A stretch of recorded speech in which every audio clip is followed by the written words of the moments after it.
अखंड मंथन के सभी दर्शकों को नमस्कार।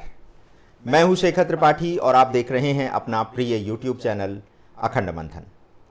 भविष्य मालिका वेब सीरीज का 17वां सीजन आरंभ हो चुका है और अभी तक हमने आपको कुल 5 एपिसोड दिखाए हैं, जिसमें हमने 13 के अंक का विश्लेषण किया है, जो कि कलयुग में भगवान कल्कि के प्रकट होने और धरती पर प्रलय आने में अपनी महत्वपूर्ण भूमिका निभाने जा रहा है।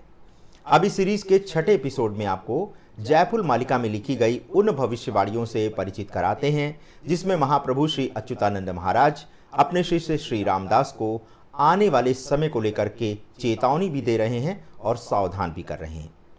वे अपने ओडिया छंद में लिखते हैं कि यमन सैनिक मंदिर के अंदर सड़ गल जाएंगे और यही मोहन गांधी की वाणी है। लाख लाख लोग जिनका कर्म असत्य होगा, वे लोग यमदूत के पास पहुंच जाएंगे और बकरी की तरह उनका भी अंत हो जाएगा। अब इस छंद में श्री अच्युतानंद महाराज अपने शिष्य श्री रामदास से कहते हैं कि लाख लाख लोग जो अधर्म के मार्ग पर चलेंगे, उनका तो अंश वैसे ही होगा जैसे किसी कसाई के द्वारा बकरी को काट दिया जाता है। ऐसे अधर्मी पापी आत्माओं को यमदूत के पास पहुंचा दिया जाएगा।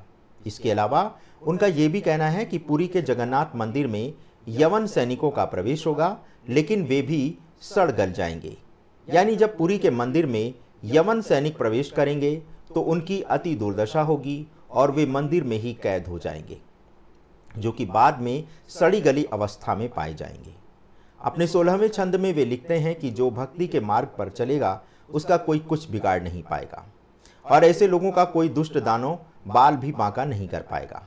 ऐसा इसलिए क्योंकि भक्तों की सहायता के लिए प्रभु स्वयं उनके साथ खड़े होंगे।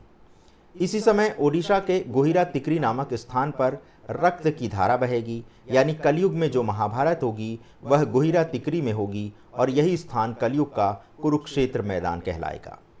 तो इसी गोहिरा तिकरी में रक्त की धारा बहने की बात लिखी गई है, यानी इस स्थान पर कोई बड़ा भीषण संघर्ष होने की भविष्यवाणी की गई है। 19वें छंद में महाप्रभु लिखते हैं कि त्रिजटा वंश के लोग भगवान जगन्नाथ प्रभु और शेष भगवान की प्रतिमाओं को रेलगाड़ी में अपने साथ ले जाने का प्रयास करेंगे और इस स्थिति में सबकी बुद्धि फिर जाएगी, यानी विनाश काले विपरीत बुद्धि। लेकिन जब भगवान का दारू ब्रह्म रेलगाड़ी द्वारा देश से बाहर ले जाने का प्रयास किया जाएगा तो उसी समय बायरी नामक स्टेशन पर इंजन में ब्लास्ट हो जाएगा और इंजन नष्ट हो जाएगा। इस समय प्रभु अंतर्ध्यान हो जाएंगे और तब भगवान की प्रतिमा को उनके भक्त लोग छतिया भट्ट नामक स्थान पर ले जाकर के उसकी पुनर्स्थापना करेंगे।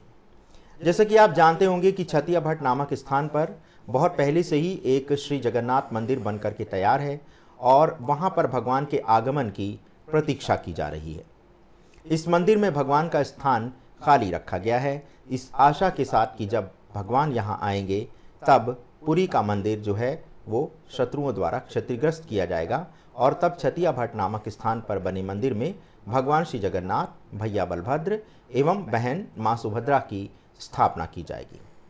इसके बाद प्रभु अपनी लीला करना आरंभ करेंगे, जो कि 7 दिन तक चलेगी। इस 7 दिन की लीला में भगवान अपने अन्य भक्तों से मिलेंगे। ऐसा भी कहा जा रहा है कि इस दौरान भगवान अन्य 3 युगों के भक्तों से भी भेंट करेंगे और उन्हें दर्शन देंगे, क्योंकि भगवान ने कलयुग में 4 युगों के भक्तों से मिलने का वचन दिया था और छतिया भट्ट आने का कारण भी यही होगा कि भगवान अपने 4 युगों के भक्तों से मिलने का वचन पूरा करने के लिए ही इस स्थान पर पधारेंगे। जयफुल मालिका के 23वें छंद में लिखा गया है कि छतिया भट्ट स्थान में भगवान 7 दिन की लीला करने के पश्चात पुनः श्री जगन्नाथ क्षेत्र वापस आ जाएंगे और फिर श्री पुरी क्षेत्र में सत्याग्रह करने वाले एकत्रित होंगे। वो कहते हैं कि मोहन गांधी की आयु का क्षय अंग्रेज सैनिकों का साथ देने के कारण हुआ, अतः यवन यानी अंग्रेज सैनिकों का युद्ध में पूरी तरह सफाया हो जाएगा। वे अंग्रेज सैनिकों के नाश होने की बात बहुत ही आत्मविश्वास से करते हुए कहते हैं कि ये बात असत्य होने वाली नहीं है, ये बात अच्छी तरह से जान लो।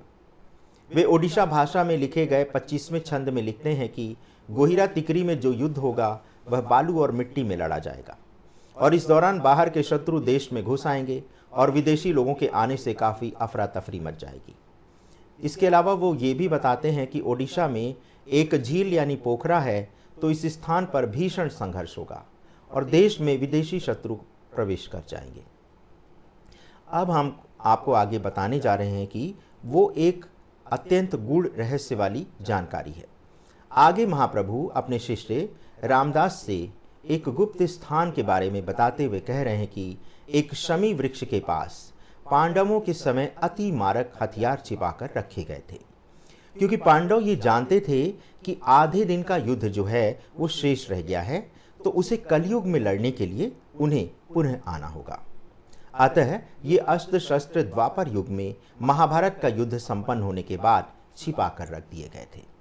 भविष्य मालिका को इसलिए इतना गुप्त रखा गया ताकि किसी को भी समय आने से पहले उन अस्त्र शस्त्रों की कोई जानकारी प्राप्त ना हो। अब इतना सब बताते हुए भी महाप्रभु अपने शिष्य को ये नहीं बता रहे हैं कि वह शमी का वृक्ष किस स्थान पर छिपाकर रखा गया है, क्योंकि यदि वो स्थान का नाम बता देंगे तो कोई भी उन आयुधों को निकाल करके उसका दुरुपयोग कर सकता है। इसीलिए वो ये तो बताते हैं कि आयुध शमी वृक्ष के नीचे छिपा कर रखे गए हैं, लेकिन वो ये नहीं बताते कि शमी का वृक्ष किस स्थान पर है। हमें उस वृक्ष के विषय में स्थान का पता किसी और पंचसखा की भविष्यमालिका से हमें ये जानकारी ज्ञात हुई है, लेकिन भगवान की इस लीला को गुप्त रखना ही उचित होगा, अतः हम भी उस स्थान का उल्लेख नहीं कर रहे हैं। समय आने पर जब पांडवों के सभी जो भाई हैं वो सामने आएंगे तो वो ही इन आयुधों को निकाल करके उसका प्रयोग करेंगे। इसके अलावा महाप्रभु ये भी कहते हैं कि अश्वत्थामा गुप्त रूप से जर्मनी में इस समय है और अश्वत्थामा से कोई युद्ध जीत नहीं पाएगा। इसके अलावा द्वापर युग के अन्य योद्धाओं के बारे में भी वो बता रहे हैं कि भूरिश्रवा चीन देश में जन्म ले चुका है। इसी प्रकार से अमेरिका और लंदन में कई भक्तों का जन्म भी हो चुका है। लेकिन जब कल्कि भगवान संसार के सामने आएंगे तो उसी समय संसार भर से सारे भक्त ओडिशा में एकत्र होने लगेंगे। इसी तरह से वो अर्जुन के पुत्र वीर अभिमन्यु के बारे में भी जानकारी दे रहे हैं और बता रहे हैं कि वीर अभिमन्यु बेलाल सेन नामक योद्धा के साथ मिलकर कलयुग में होने वाली महाभारत में युद्ध लड़ेंगे। इसके अलावा वे एकलव्य, घटोत्कच, ब्रभुवाहन नामक योद्धा के साथ मिलकर के यानी कुल 5 योद्धाओं के साथ मिलकर के विदेशी शत्रुओं को भारत की भूमि से मार करके बाहर खदेड़ देंगे। इसके पीछे उन्होंने ये कारण बताया है कि महाभारत की युद्ध में इन्हीं 5 योद्धाओं के युद्ध लड़ने की इच्छा अधूरी रह गई थी, अतः भगवान ने उन्हें कलयुग में होने वाली महाभारत में युद्ध लड़ने का वरदान दिया था। ये सभी 5 योद्धा मिलकर इस बार होने वाली महाभारत में महासमर करेंगे, अर्थात युद्ध के मैदान में गदर मचा देंगे। इन 5 योद्धाओं के युद्ध कौशल को देखकर सारे संसार के लोग आश्चर्यचकित हो जाएंगे, क्योंकि ऐसा युद्ध न पहले कभी लड़ा गया था और न ही भविष्य में कभी लड़ा जाएगा। चूंकि द्वापर युग में भीष्म, द्रोणाचार्य, कर्ण एवं शल्य के बल को भगवान श्री कृष्ण की कूटनीति द्वारा तोड़ा गया था, लेकिन कलयुग में ये सभी योद्धा एक बार पुनः अपना युद्ध कौशल दिखाएंगे और जब ये युद्ध चल रहा होगा तब भी कोई इन योद्धाओं की वास्तविकता को कोई समझ नहीं पाएगा। लोग ये जान नहीं पाएंगे कि महाभारत काल के ये महान योद्धा कलयुग में अब भारत को सुरक्षित करने के लिए युद्ध के मैदान में उतर चुके हैं। तो दर्शकों, महाप्रभु श्री अच्युतानंद महाराज अपनी दिव्य दृष्टि के द्वारा ये सारे वृत्तांत अपने शिष्य श्री रामदास को बता रहे हैं। वे ये सारी गूढ़ जानकारियाँ श्री रामदास को इसलिए दे रहे हैं क्योंकि जब कलयुग में ये महाभारत लड़ा जाएगा तो इन पंचसखाओं की इस युद्ध में बहुत बड़ी भूमिका रहने वाली है।